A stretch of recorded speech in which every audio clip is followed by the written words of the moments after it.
the terror of the giant who stole children. Long ago, in the shadowy mountains of Morocco, there was a village shrouded in fear.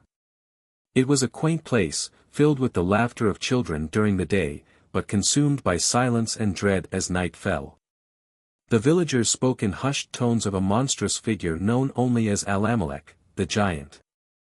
His name was enough to make even the bravest shudder. The legend of Al-Amalek. Al-Amalek was no ordinary giant. Towering above the trees, his skin was said to be as rough as bark, and his eyes glowed like embers in the dark. His presence carried the stench of decay, and the ground trembled with each step he took. He was drawn to the cries of children and the sound of laughter. When the sun dipped below the horizon, parents would rush to gather their little ones, locking their doors and extinguishing their fires. For it was in the dead of night that the giant came, snatching children from their beds without a sound. The villagers told a horrifying tale of how Al-Amalek came to be. Once a human, he had been cursed by a powerful jinn after committing unspeakable crimes. Transformed into a beast, his hunger for innocence could never be sated. Legend claimed he dwelled in a cavern deep within the mountains, where the screams of his victims echoed endlessly. The disappearance of Yusuf. One cold, moonless night, the village was plunged into terror. A young boy named Yusuf vanished without a trace. His mother swore she had tucked him into bed, but when she awoke, his room was empty, and the window was wide open, claw marks etched into the wood. The villagers gathered at dawn, their faces pale with dread. They knew it was Al-Amalek. As the days passed, more children disappeared.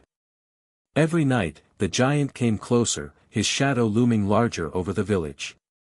Desperation grew, and whispers of an ancient ritual to banish him began to surface. The ritual and the dark forest. A group of brave villagers decided to confront the terror.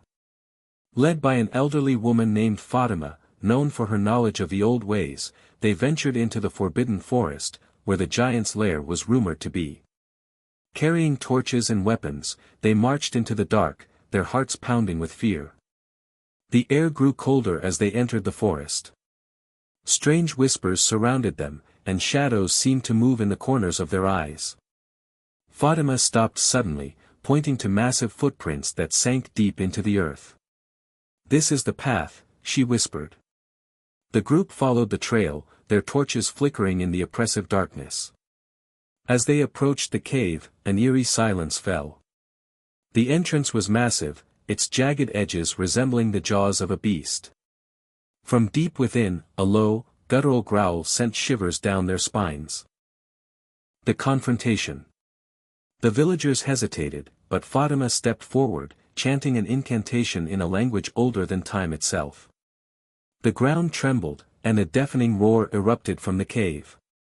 Al-Amalek emerged, his monstrous form illuminated by their flickering torches. His eyes glowed with malice, and his twisted, clawed hands reached out as if to snatch them. The villagers froze in terror as the giant lunged. Fatima shouted for them to hold their ground, throwing a handful of sacred herbs into the air. A blinding light erupted, causing the giant to reel back, roaring in pain. But Al-Amalek was not so easily defeated. He charged at the group, his roar shaking the forest. One by one, the villagers fell, either trampled or thrown aside like ragdolls. Fatima, with her last breath, cast the final part of the ritual. A fiery vortex erupted, engulfing the giant and pulling him into the earth. The silence that followed was deafening. The survivors stared at the spot where the giant had stood, now a smoldering crater. The aftermath. The village never recovered from that night.